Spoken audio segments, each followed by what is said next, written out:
Hey guys, and welcome again to my channel.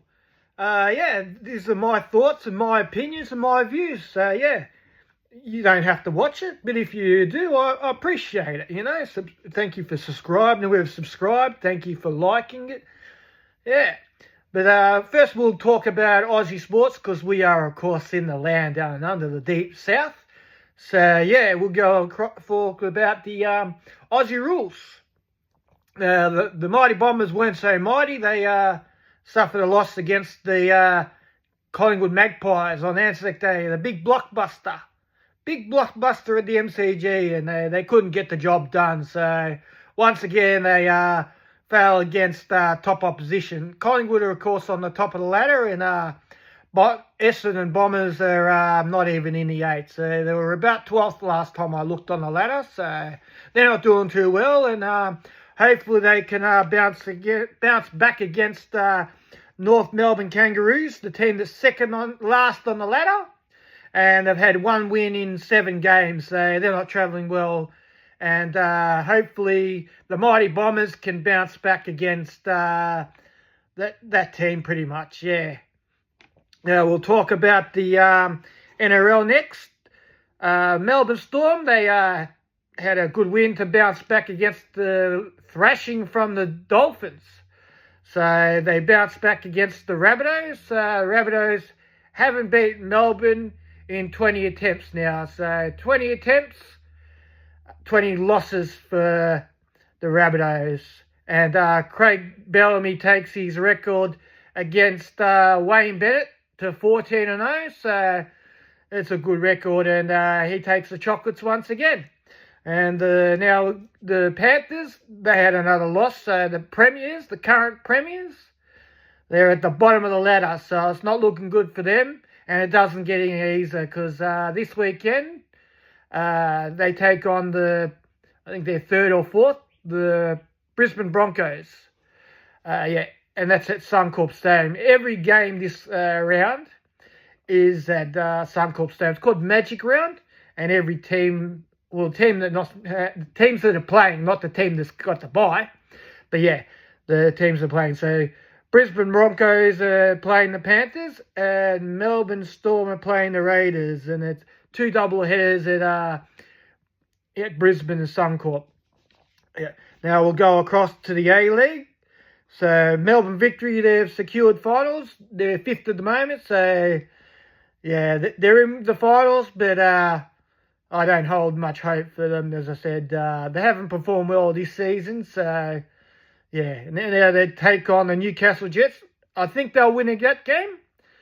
But as I said, I don't hold much hope for it in the final series because, as I said, they're just being inconsistent. A bit like Arsenal, you know what I mean? Any Arteta sexuals watching. And also, while you're tuning in, Auckland FC secured the minor premiers plate in their first season. They've secured it. So they're top of the ladder, and they have a week off in the final series because of that. The top 2 teams, they get the week off, while the other 4 teams, they play against each other. Yep. So now we'll talk about international football. Well, La Liga, Barcelona got a 4-point lead over Real Madrid, and they also just beat them on Sunday in the Copa del Rey final. So that's a trophy already for Hansi Flick. So what phase are they in? What phase are Barcelona in? They also play tomorrow against Inter in semi-final. That's in Spain. So be hoping that I think they'll beat Inter at home, but we'll just have to see. Anything can happen in football. We all know that. Now we've got Bundesliga. Well, Bayern Munich are the commanding lead, so I don't think they're going to be caught. So yeah, and on the 25th of May, Arminia are playing VfB Stuttgart in the DFB Pokal final. So that'll be a good game to watch. In the Serie A, Napoli are atop by 3 points, but it's a minus 10 goal difference to Inter.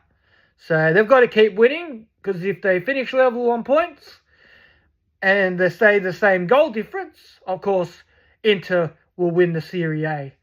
So, yeah. And Paris Saint-Germain, they're added in front in the French title.